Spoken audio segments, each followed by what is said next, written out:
Thank you, David. I'm a behavior analyst for the Autism Society, and I've been with the company about 5 years, but I've been in the world of autism for about 20 years in many different capacities. And the Autism Society was gracious enough, I used to practice in Charlotte, to build me a caseload of clients up in the Morganton area. So I guess technically, we're considered Asheville East, but I'm kind of a lone ranger out here these days. But I do work on a lot of different activities of daily living with different types of clients with different levels of need.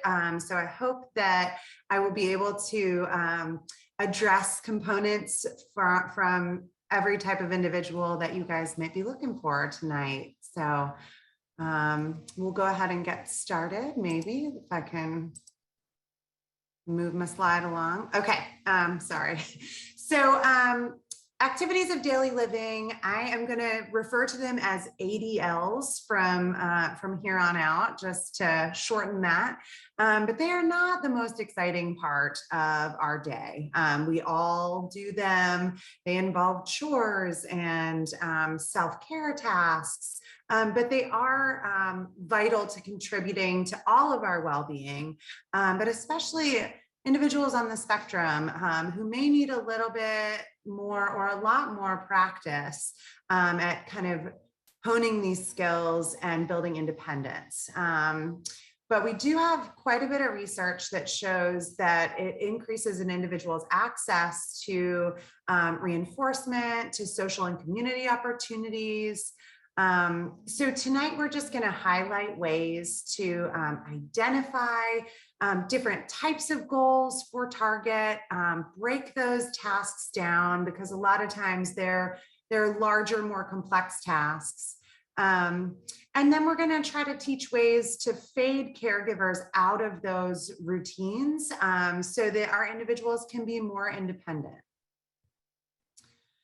So we're going to talk about the importance of teaching these skills, factors to consider, sort of like our entry point into different ADL routines. Again, how to break those tasks down and set yourself and the individual up for success with this type of learning. And then moving to a more individual-led routine instead of a caregiver-led routine. So what is just the basic definition of ADLs? They're skills and habits necessary for independent and social development. So, this includes self-feeding, dressing, grooming, bathing, different types of chores, time management, just independence with daily routines, and even leisure skills. A lot of times, autistic individuals may have a little bit of difficulty even figuring out sort of how to structure downtime. So we'll try to touch on some of these different areas as we go along tonight. So why is it that autistic individuals may have more difficulty learning these ADLs or these activities of daily living? They might have poor imitation skills. So a lot of times, typically developing kids are always sort of watching what adults do, maybe watching what older siblings do, watching what kids at school or daycare do. And they are oftentimes motivated to be like the big kids, right? Or to grow up too fast. But autistic individuals a lot of times have some deficits in imitation skills. There may be trouble with executive functioning, and that is really more being able to plan, remembering to do tasks, remembering in what order tasks need to be done, or juggling different tasks throughout their day. There may be a lack of motivation, just maybe not quite understanding the importance of different activities of daily living. There may be deficits in language and attention. So, deficits in receptive language, understanding verbal commands that are given. They may have difficulty attending to that task, especially if it's not important to them, right? Especially if they're not motivated to complete that task. They may have impaired motor skills, so gross or fine motor skills that may make it difficult to get dressed or put on socks and shoes or brush teeth. A lot of individuals on the spectrum may have some sensory issues, right? So perhaps being in the bathroom, things echo so much more, or in a loud kitchen, that may be aversive to the individual. So we may have to really look at what things we can put in place to sort of dampen some of those aversive sensory components, or issues with flexibility. But why are these important, right? Why is it important to teach these activities of daily living?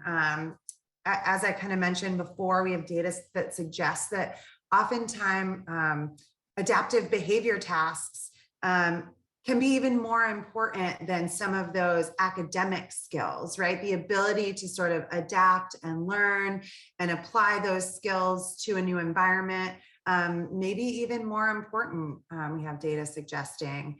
It increases the individual's safety. The unfortunate reality, well, we hope that individuals will outlive their parents and caregivers, right? But parents are not going to be here forever, right? So your individual may have an alternative living situation or live in a group home someday. So being able to be more independent with a lot of these personal care tasks, especially, is going to promote safety for that individual as well. And it also increases autonomy for the individual as well as self-esteem. So what are successful outcomes for our individuals? And I guarantee you, if I asked you to put it in the chat, every one of you would have a different answer about this, what a successful outcome would be for the individual that you're supporting. But just some that sort of came to mind as I was putting this training together would be living as independently as possible, being able to make choices about one's own life, developing satisfying social relationships, communicating one's own needs and desires, as well as being able to advocate for themselves to turn down activities, right, or interactions, applying one's own talents in a meaningful and productive way. I think we all want that in our own lives, and certainly want that for the individuals that we're supporting. And then as well as providing safety, privacy, and dignity. So the more independence that individuals can have with a lot of these self-care routines, the more sort of privacy and dignity they can have throughout their life. So these are just some kind of reference slides from some research that I've done as far as sort of age-appropriate chores. Okay, now obviously this varies from person to person, household to household. This varies by culture. So this is not sort of a be-all end-all, but and I'll let you guys reference these later. I don't need to go through them, but I was kind of surprised, even looking through it, what some of the chores that maybe even 4 to 7-year-olds could be doing to help out around the house. And same with age-appropriate self-care. So sort of when these skills can start to be taught to individuals. Again, this varies, but certainly, you know, for every individual, the earlier we start teaching a skill, the more time that they will have to practice it, and the easier it will then become for independence. So I think a lot of times, maybe we don't think about starting to teach some of these skills early. And so maybe just reframing that a little bit. So deciding what to teach, this is kind of a hard one, right? Especially if you have an individual that needs lots of support throughout lots of areas of their life. Sort of where's our jumping off point? So I started to think about some questions that may help you decide what skills to begin to target. So what skill does the individual use every day? They're probably bathing, brushing teeth, hand washing, I already said showering, bathing. So that would be a skill that would provide lots and lots of opportunities to practice. Are there skills that the individual can participate in mostly independently? Maybe that's where you start. So if your individual can mostly wash their hands independently, but they're just not scrubbing completely, maybe we work on that skill to get that to independence. What skills are important to the individual? Maybe if the individual has strong preferences on the type of clothing that they wear, maybe dressing is where you start to tackle some of these ADLs. Or if they have strong preferences around food, maybe making a snack would be where you would want to start. What skills might provide increased access to community and social opportunities? I have been working with an individual recently that really, the mom wanted the kiddo to go to summer camp, and he really wanted to go to summer camp. But one of the things that they said was that he's going to have to be able to change into his bathing suit independently and then back into his clothes and put sunblock on. So those were the things that we worked on prior to summer so that he could attend this summer camp. What skills will promote safety for the individual? One thing that always comes to mind with this would be females as they start menstruation. Definitely showering, bathing, dressing would all be very just sort of intimate ADLs that may be really valuable to target to promote safety. What tasks or activities are causing issues through the day? So perhaps an individual wants to eat dinner at 4:30 every day, but you work until 6 p.m. and you're not able to log off. And so that sort of hour and a half is really difficult because the kiddo or the adult is ready to eat. So maybe you start by teaching how to make a snack to tide that over, or maybe you start to teach how to make a simple dinner.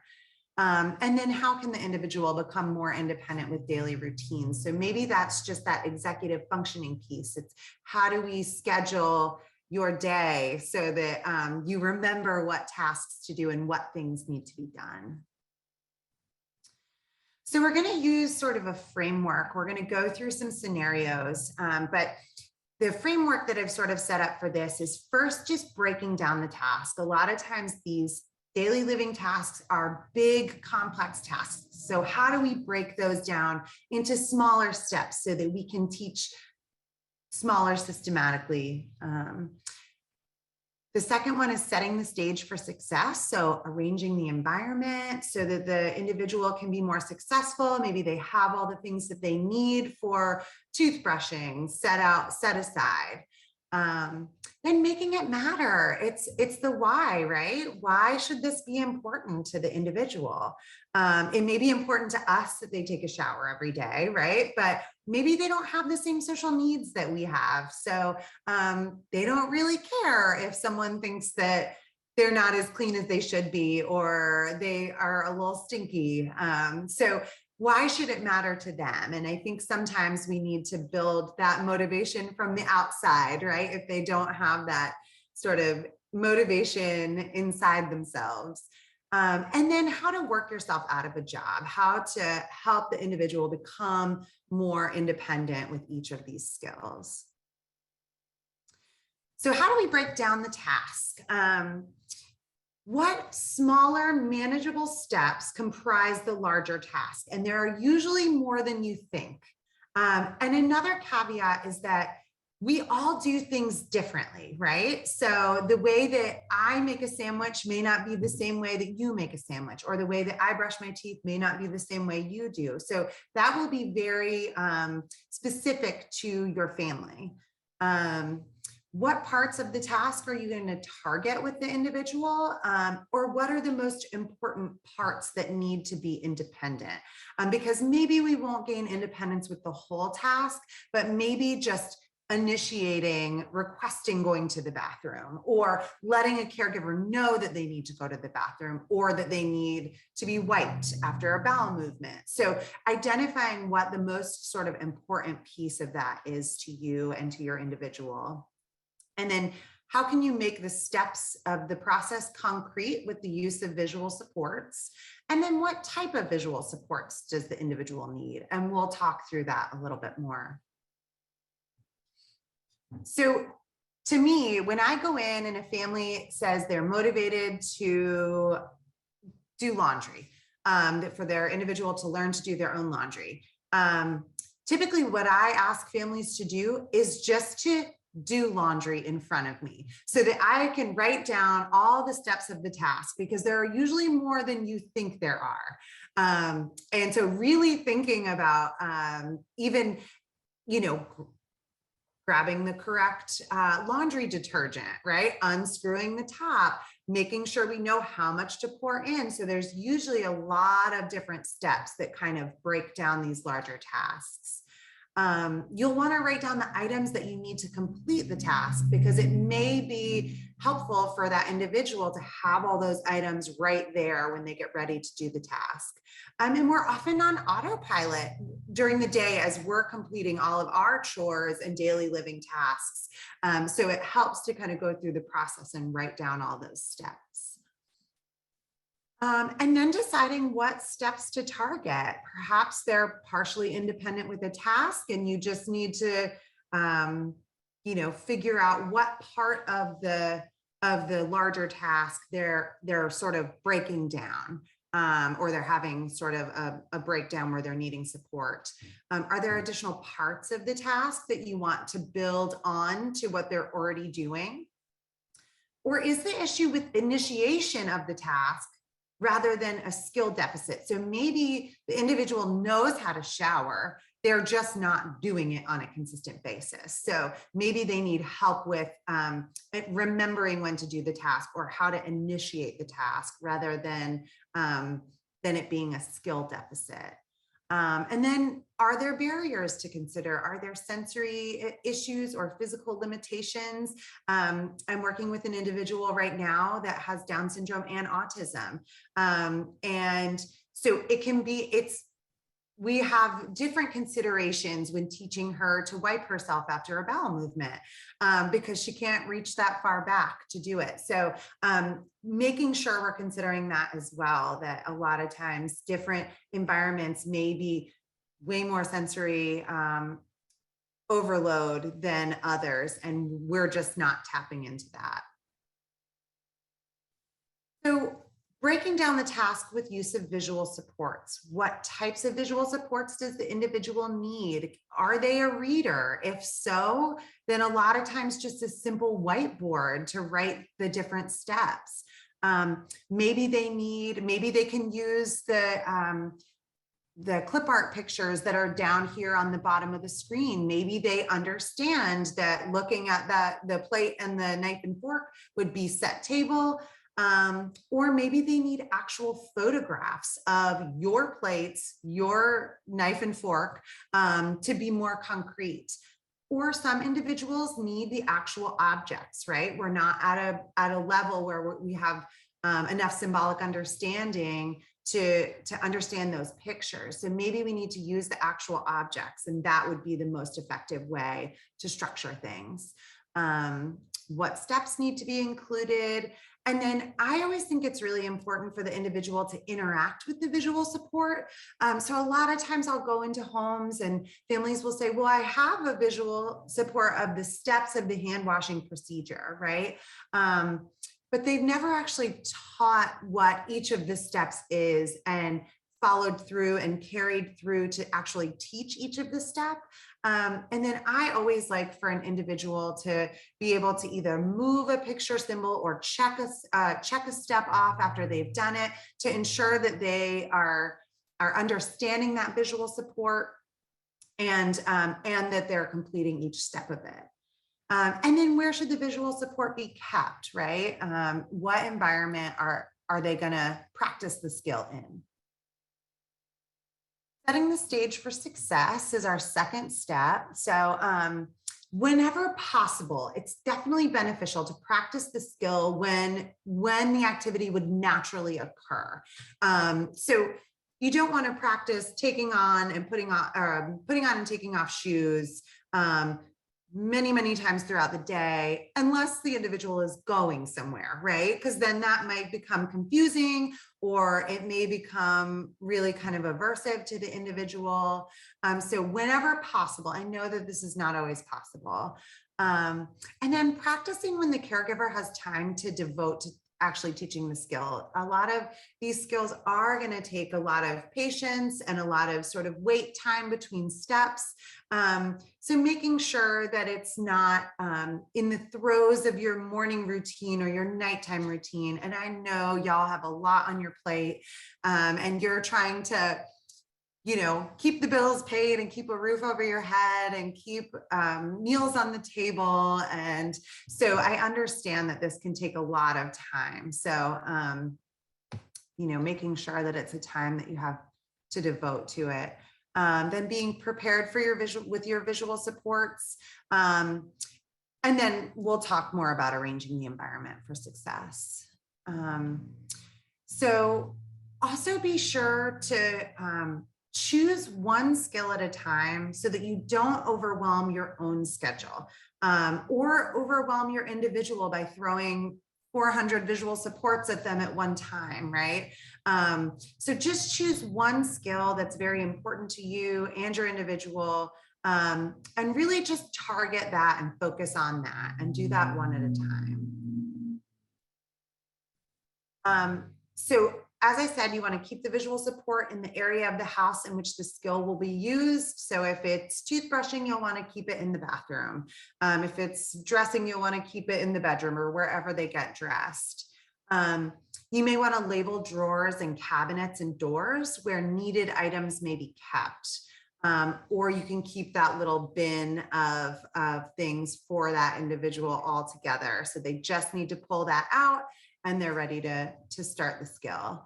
And then trying to set up this individual schedule so that something rewarding happens upon completion of the activity. We've already sort of talked about a lot of these skills are not super reinforcing. So maybe if that's a skill that you're going to target, setting it up before something really kind of fun happens in their world.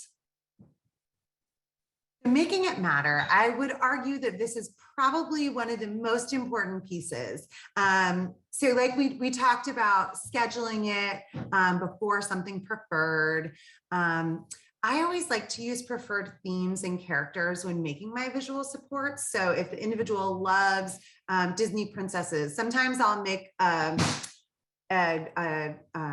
schedule or a task analysis or a list of all the steps of an activity with Belle doing them. If I can find Belle from Beauty and the Beast doing all of these different things, then I'll use those just to make it more fun and get some buy-in.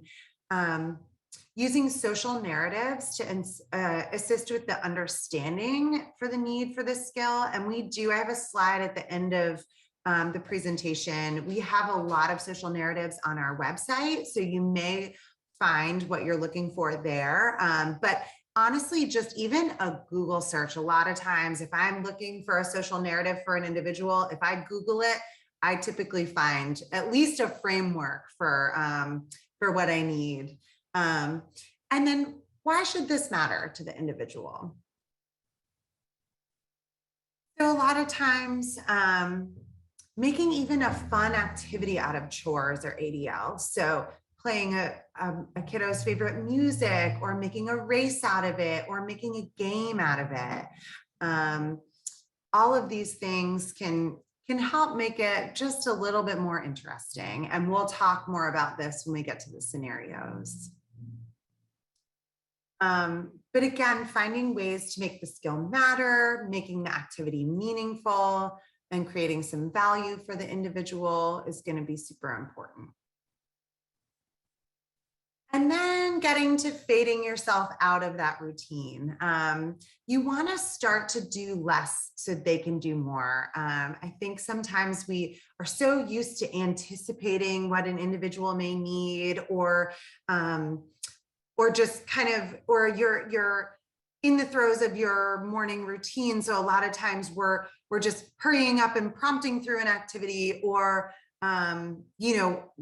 doing more of the steps for the individual than they need us to. So just being sort of mindful of that. You'll want to bring the individual's attention to the visual support and then prompt through each step. And having the individual interact with the visual support. So checking it off or moving pictures over. And trying to reduce the number of verbal instructions that you give. I found through my work that verbal instructions and verbal prompts can be some of the most difficult prompts to fade.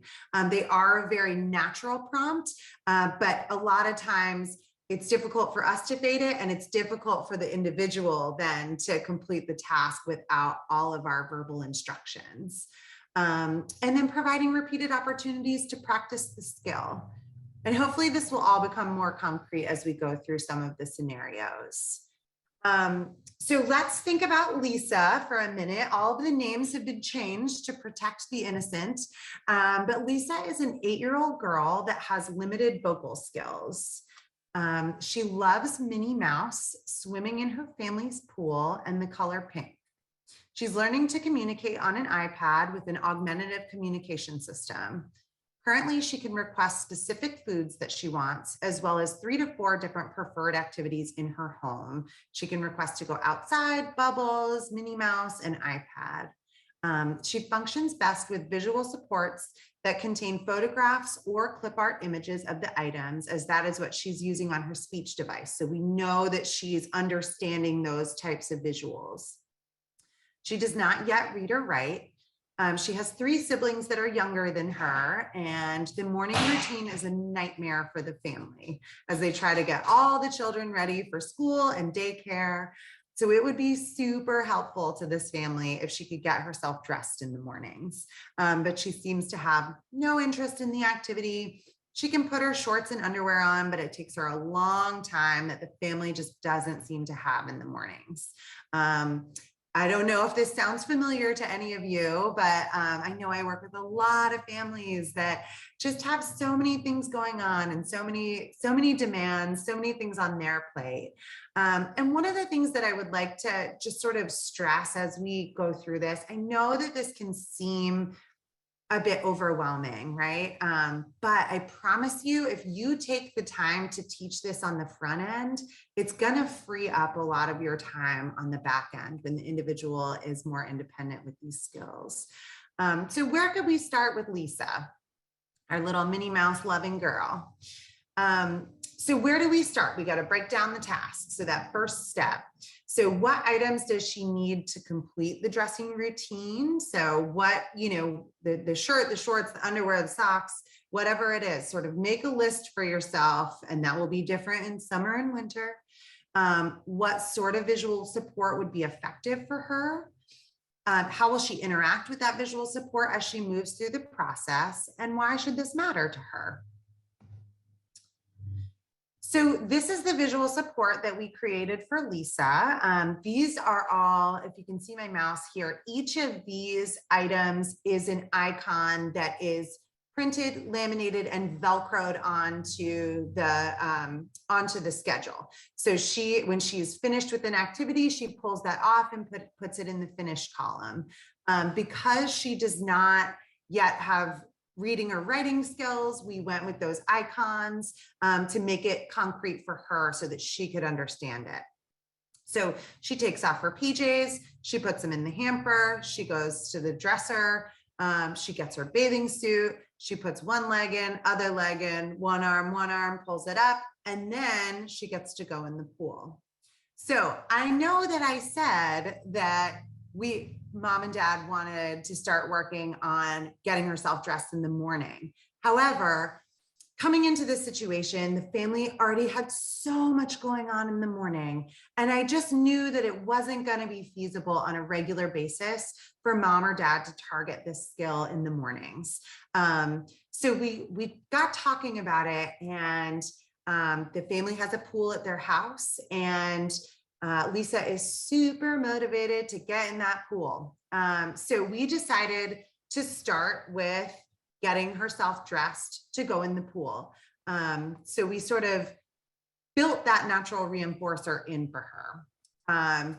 So we keep the visual support in her room where she will be getting dressed. When we're ready, we hand her the visual support when it's time to go.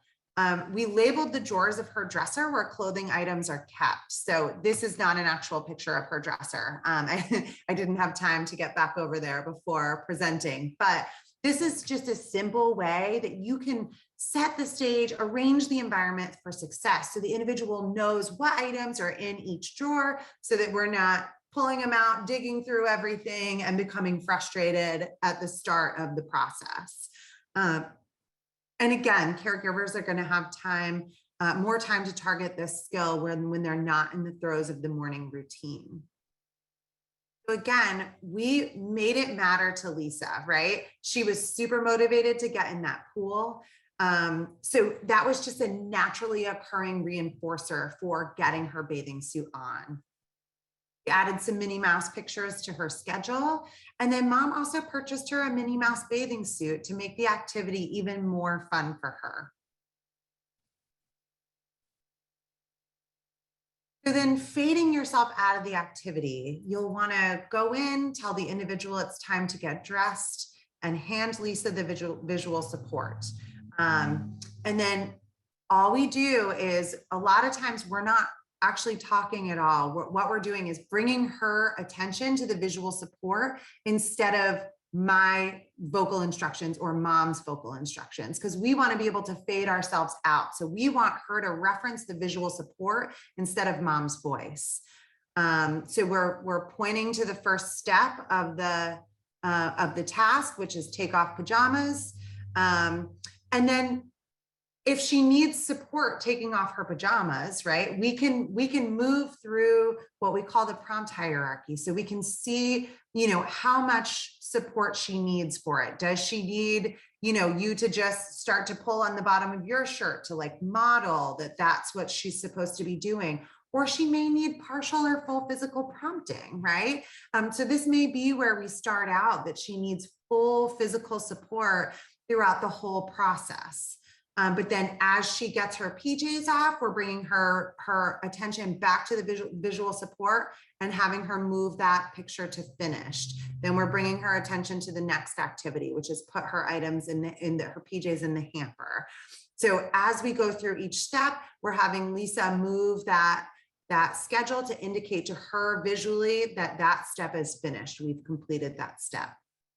Again, try to avoid that verbal prompting. I know it's really hard. It's hard for me too. And then also providing wait time for the individual to complete the step so that we're not over prompting. As we sort of discussed before, you guys are busy, right? You got to get stuff done. You're on a time crunch. You've got things you need to do. You've got places you need to get your child, your other kids. So choosing that time so that you have more time to wait, right? To just give the individual some time to process, especially after you've been teaching the skill a little while, right? So giving them some wait time. And then providing lots of praise throughout the activity. And I know that when we first started this with mom, she was like, oh, what I really need is for her to get dressed in the morning. And I was like, I promise you, this is a good way to teach her how to use these visual supports, right? Because once an individual then knows how to use an individual or a visual support, then we can take it and we can teach additional skills, right? So I promised her that after Lisa learned how to get herself changed into a bathing suit, that then we would start to get to like nighttime routine and morning routine. But once she's familiar with these visual supports, it was so much easier for her then to transition to the next skill that we wanted to target. Next little guy is Ryan. He is a 6-year-old boy that is very active and curious. He has some vocal communication skills, however, uses a backup augmentative communication device. He has some emerging reading skills and can write all of his letters, as the alphabet is a strong preference for him. He has very selective food choices and typically at one time will only eat about 4 different types of food. Taking him out in the community can be difficult as he does not always stay by his mother. One of the most difficult times out in the community is taking him to the grocery store. He's getting too big to sit in the grocery cart and his younger sister is often with them. Where could we start with this guy? This might sound familiar to some of you guys too. Selective eaters or not always staying close by in the community. So working with this family, what I found was it was often, sorry, August sees something she needs to yell at.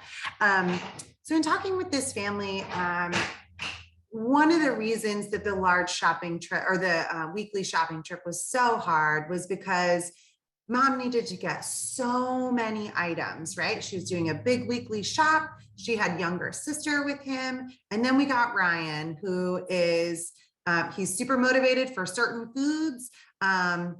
He has trouble sort of focusing his attention. There's some, contention between him and sister as well. Not really, but, she annoys him. She wants nothing more than to be his shadow. And that is not always fun for him. So we talked about considering a smaller shopping trip throughout the week just to choose items that he wanted to buy. So his highly preferred food items. So it does. I understand that this takes some logistical changes, right? So we really had to work with the family's schedule to be able to make sure she could take them on like a weeknight when sister could stay home with dad. But we really wanted to target the skill and we really wanted to practice him staying closer to mom, giving him a job in the grocery store so that he would be busy and not thinking about like darting. So again, this will provide additional practice often if they're taking more frequent trips to the store. So breaking down the task, what sort of visual support would be effective for him. He does have some emerging reading skills, but is not yet a reader. So probably just written word would not be effective for him. How will he interact with the visual support? He is doing some writing. So we decided for him that he could use a dry erase marker to check things off. And then how will he know when the shopping trip will be over? How does he know there aren't going to be 500 things that we have to buy? Because this has been his learning history. And then how does he know when he gets what he wants? So this is the visual support that we made for him. Again, we just laminated it. He's using a dry erase marker to check the things off. So we put on there, get buggy. He now gets one of the small buggies that kids can push to give him a job that gives him some heavy work in the grocery store to hopefully get some of his wiggles out.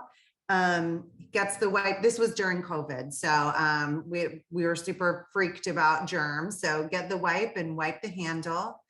And then we just have the 3 things that he's eating at that time. So currently it's Cheez-Its, Pop-Tarts, and these freeze pops. So now he can see that there's only 3 things on the schedule that we need to get. And then I get my choice. And so after he gets his 3 items, he checks them off and we take him to the different aisles where the items are, but then we're also keeping him busy looking for those Cheez-Its, looking for those Pop-Tarts. And then once he gets all the things in his cart, then he can choose a bag of candy on the way out, or usually he chooses some kind of sugary Gatorade or, soda on the way out. but then he knows he's got to check out, put Buggy away, and then he's all done. This guy really responds to social narratives. And if I referenced social narratives earlier and you weren't sure what I was referring to, it's just a simple story with visual supports if the child needs them, but that sort of breaks down what's going to happen, right? So they know what to expect before they get there. So for this little guy, when I go to the grocery store with mommy, I will get my own buggy. I will push the cart in the store. Mommy will show me my schedule so I know what to look for. I stay close to mommy so that I'm safe. I will get to buy some of my favorite things. After I find the things on my schedule, I will get to choose a prize. And then when I follow my schedule and stay close to mom at the grocery store, that makes mommy very happy. So it's just a super simple story, but he responds really well with knowing what he is going to expect when he gets to this community setting. So making it matter to him, we made the activity less stressful for Ryan by reducing the number of items purchased and also reducing the amount of time that we were in the store. We used a social narrative to know what he would expect. And then he's not only purchasing his favorite items, but also getting to choose a prize at the end of the trip. And actually, this one worked out really cool because they take him to Food Lion, and he's now actually requesting on his device to go to Food Lion because he knows he gets to choose his favorite foods there. So that's been a pretty cool turn of events with this little guy.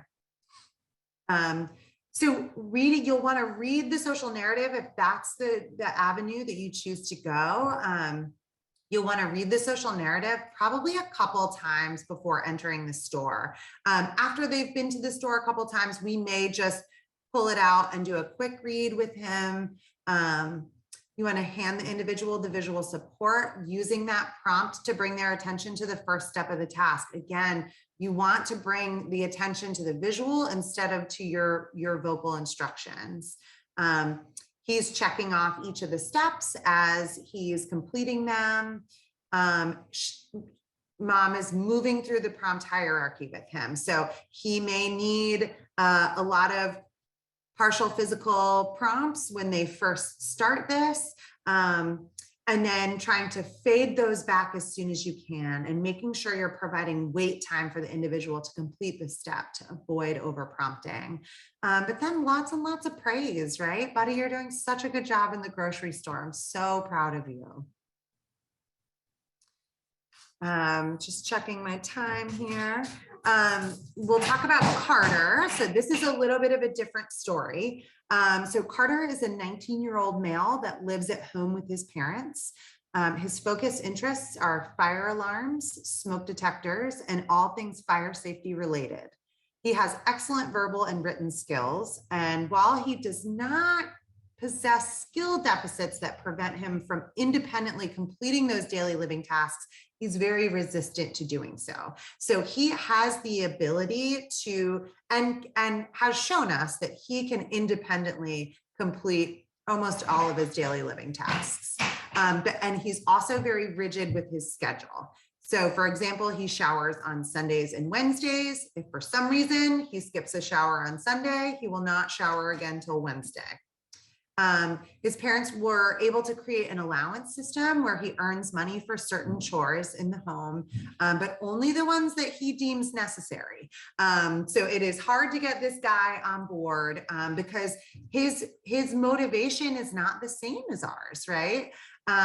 If he doesn't see the benefit in the task, he's going to tell you that's dumb and he's not doing it. So for instance, he has not dusted his room in years.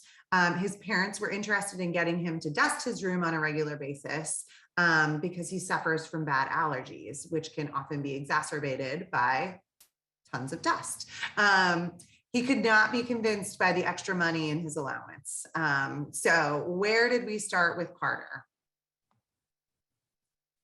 So with this guy, we had to start with making it matter to him. Again, it wasn't that he couldn't dust his room. He didn't know how to. He just wasn't going to do it because he didn't see the benefit in it. So he sees it as mom nagging. He's like, if you want it done so bad, why don't you do it? So we had to start with making it matter to him. So we read an article together about what is actually in dust, which is really gross. If you haven't read up on that recently, lots of dead skin cells, dirt, pollen, soot.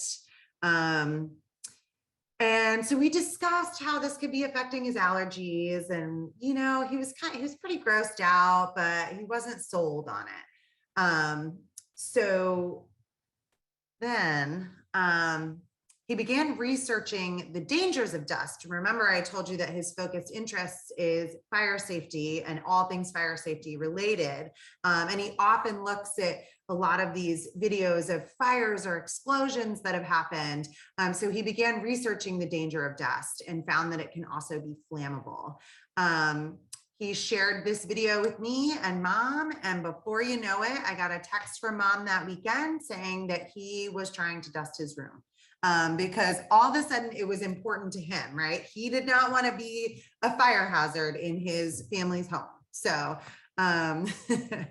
so for him, he didn't need a lot of teaching or training on this. We did make just a super simple written visual for him where he can check the activity or the steps off after he completes them.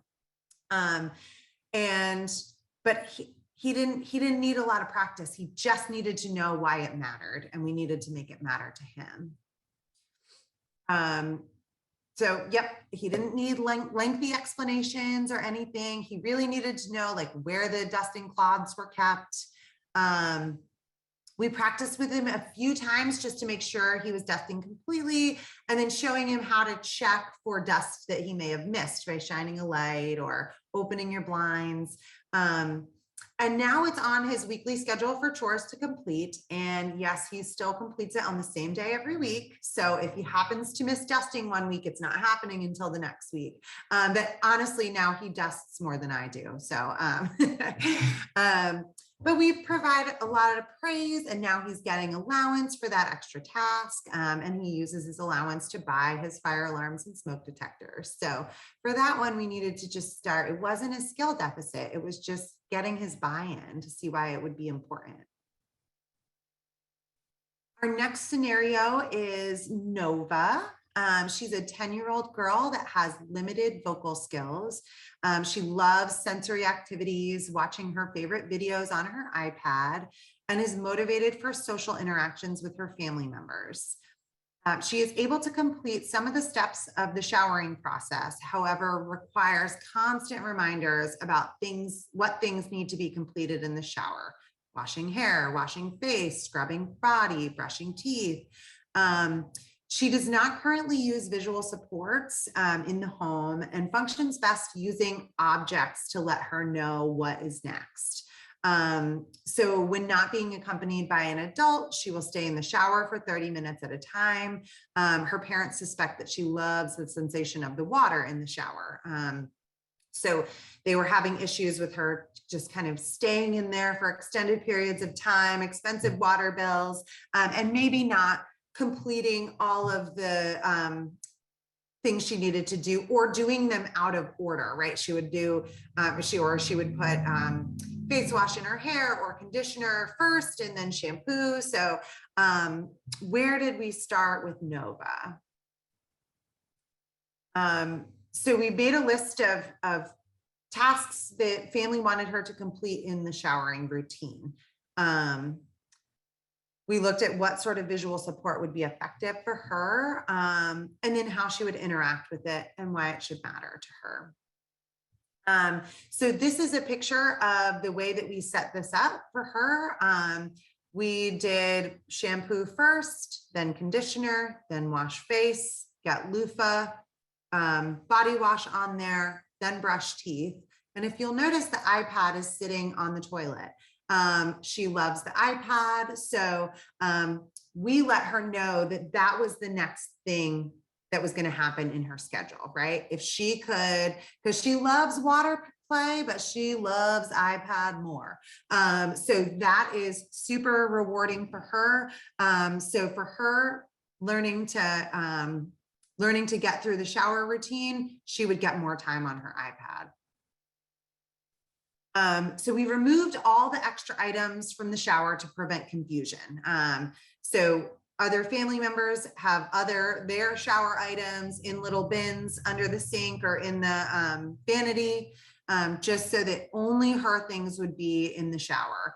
And then they taught a left to right system to help her understand. It's not exactly left to right, but we showed her where to start. You can do top to bottom or left to right, as long as the individual understands the order in which things are supposed to go. And then they taught her to put items on the corner shelf when she was finished with them, so she wouldn't use the same one again. So once we're finished, once we get shampoo in our hand, we close it and put it on the corner rack, so that that's her way of interacting with her visual schedule. Making it matter, she gets limited time on her iPad throughout the day, so we put that outside so that she would know what was next on her schedule. So with Nova, just telling her it's time to get a shower. Again, guys, this wasn't just like we set the things in order for her and all of a sudden she was independent with showering, right? I know, you guys know, it's not that easy. It takes a lot of teaching. It takes a lot of time. But the more structure we can put into these routines, and the more that we can promote that independence, the more that we can back out of these routines. So prior to entering the shower, we were pointing out each item, stating the item. So first shampoo, next conditioner, next is face wash.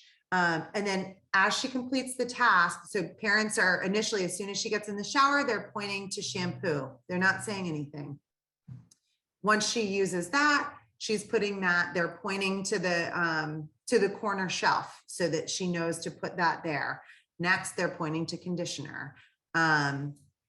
So moving through the prompt hierarchy as needed, providing wait time, lots of praise, and then providing access to the iPad immediately upon completion.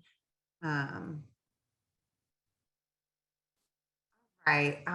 Josh is a 12-year-old boy who loves sensory social play. Currently, his focused interest is Spider-Man. He loves to watch Spider-Man movies and can often be found dressed like him in his spare time. He loves to eat, and his favorite meal is breakfast. Josh is not a strong reader, but does have some emerging reading skills. He does best when his schedule contains actual photographs to support his understanding. So he's not as strong with the clip art pictures.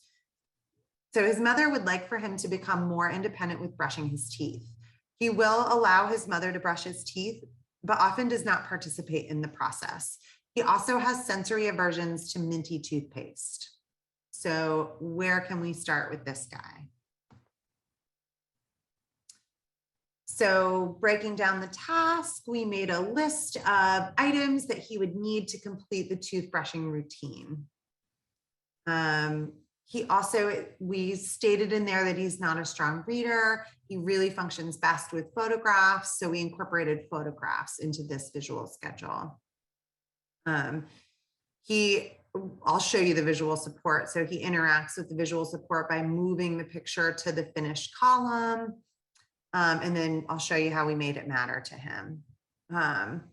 So he has sensory aversions to minty toothpaste. So what we did was we tried 3 or 4 different types of toothpaste that were not minty. There was strawberry and orange and I don't know, kiwi, like there was a bunch of different flavors. So we started by getting a couple of those because really the process was awful for him. That mint was super spicy for him.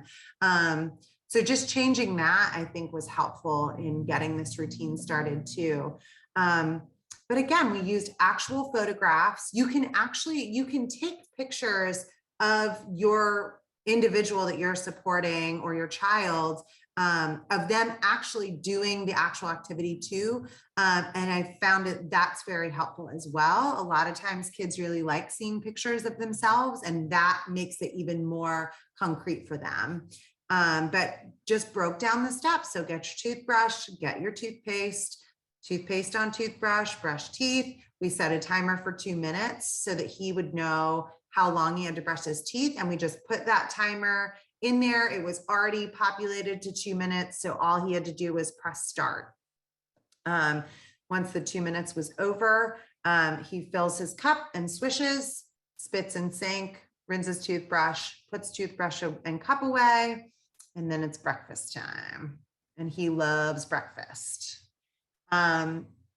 So the other way we wanted to make it matter to him was, again, I told you he loves Spider-Man. That's his hero. So we've found with him that by putting things through Spider-Man's eyes, it makes more sense to him and he's more motivated. If Spider-Man would do it, he can do it. So mom created a power card with Spider-Man to assist with his understanding and to try to make it matter to him. So we just wrote, Spider-Man is a superhero who spends his time making sure people are safe. But just like everyone else, Spider-Man must brush his teeth. He brushes his teeth so he doesn't breathe bad breath on the people that he saves. He also brushes them so he stays healthy. Every good superhero brushes their teeth. I will brush my teeth too. And this, throughout getting to know this guy, has been super effective for him. Josh also loves to eat. So by putting this activity, putting toothbrushing before breakfast, has been really successful with the family. Although, I don't know, it seems like it would make breakfast not taste very good, but it worked for this family and they were getting him to brush his teeth. So setting the stage, all of the items that he needed for brushing his teeth are located in one place. He's allowed to choose which toothpaste he wants to use from a variety of flavors that are not minty. And he also has a Spider-Man toothbrush. So he always knew which one was his. And he was pretty jazzed to go in there and brush with Spider-Man. So again, telling the individual it's time to brush their teeth, showing him on his, this guy has a daily schedule that we work off of. So showing him on his daily schedule, and he goes in to brush his teeth, handing him the visual support, bringing his attention to that first task, and providing the level of support that he needs to complete the task. So starting with an easy prompt, just like pointing to the picture, pointing to the toothbrush, and then providing wait time, right? If he doesn't get the toothbrush, and providing more wait time than you think a kid needs, right? A lot of times I just count 1 Mississippi, 2 Mississippi, 3 Mississippi to myself to make sure that I am not trying to rush the individual or overprompt.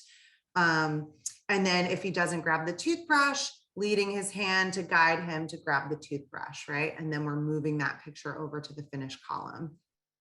And then praising, and then immediately providing access to the preferred activity upon completion of that. All right, we got one last scenario here. I'm just going to check my time. That should be good on time. So Olivia is a 12-year-old girl who loves Disney princesses and hanging out with her older sister. She is highly verbal and a good reader and writer. She started her period in the last 2 months and is having a difficult time with self-care in this area. She was very embarrassed when she got her period for the first time in school. Her caregivers would like for her to become more independent with this task, and so would Olivia. She also suffers from cramps and other symptoms related to her cycle. She often expresses that she feels like this will last forever. I get you, Olivia. So where could we start with her? So we needed to first start to think about all of the self-care tasks surrounding menstruation, right? So what are the items that we need, sort of, and then also thinking about the the symptom side of it, right? She's having cramping and she's having headaches. And so this was kind of a two-part intervention here for Olivia. What other barriers is she experiencing regarding menstruation? What sort of visual support would be effective for her? We said she's a good reader and a good writer. How will she interact with the visual support as she moves through the process? And then why should this matter to her? So I'm sorry, I wish that this was bigger, but here's just like a simple task. Again, she's a good reader. So this is a simple sort of checklist for her to remember all of the things she needs to do.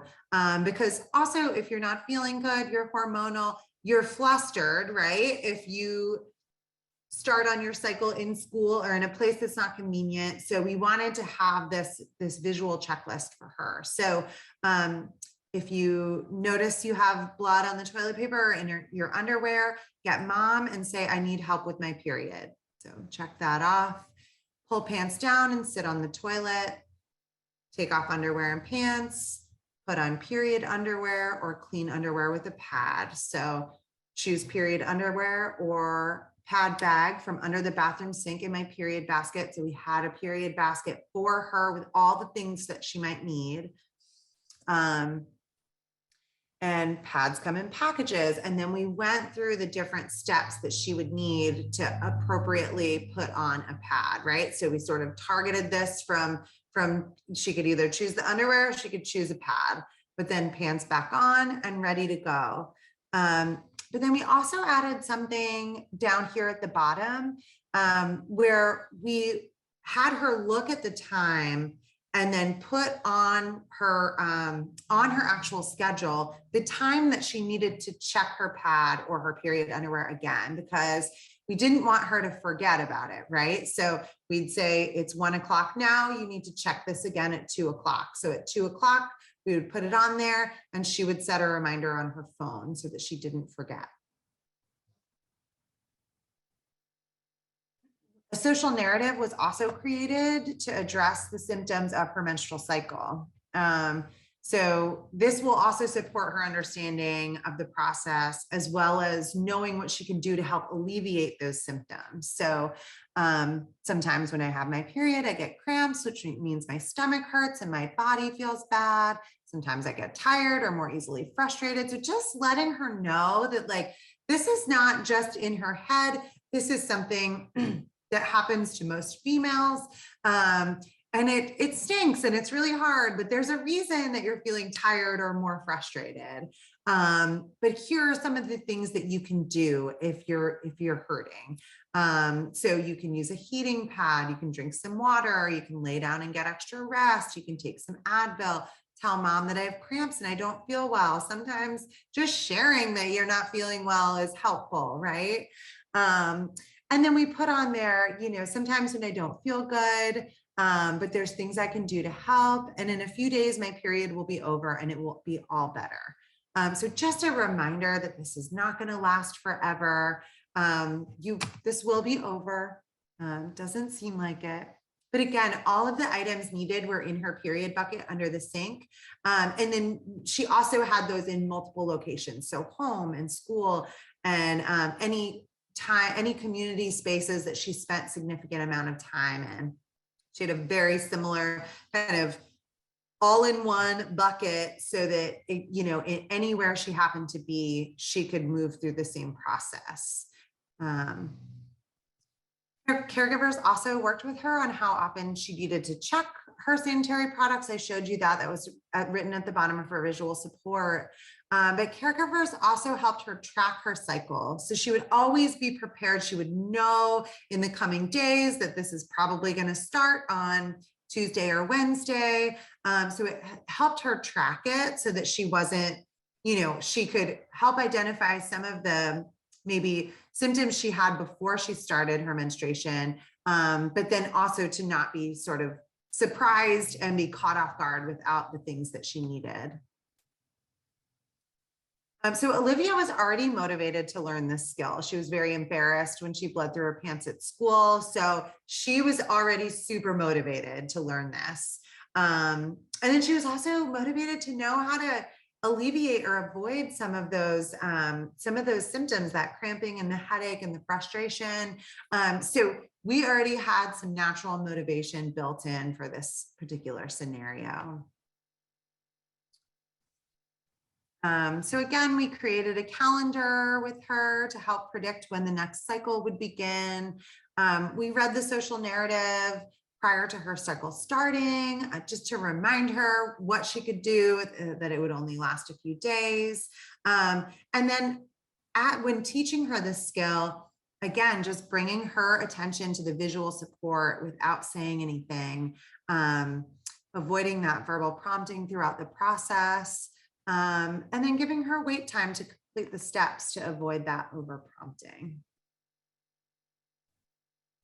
So that kind of wraps up, I think I'm good on timing, but that sort of wraps up the scenarios that I had put together. So I hope that some of those helped you connect with the individual that you may be supporting, but just sort of remembering this framework, right? So taking that larger task, breaking down the task and making that visual support, figuring out all those smaller steps that comprise this bigger task, and then arranging the environment, setting that stage for success, keeping all the items together in a convenient location along with the visual support, maybe labeling cabinets and drawers and doors if you need to, if that would be helpful.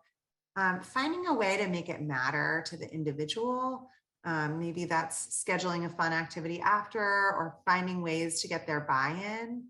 And then working yourself out of a job, making the individual more reliant on those visual supports and less reliant on you. And again, I know this takes a lot of time, right? It can take a lot of time to teach these skills and to gain independence.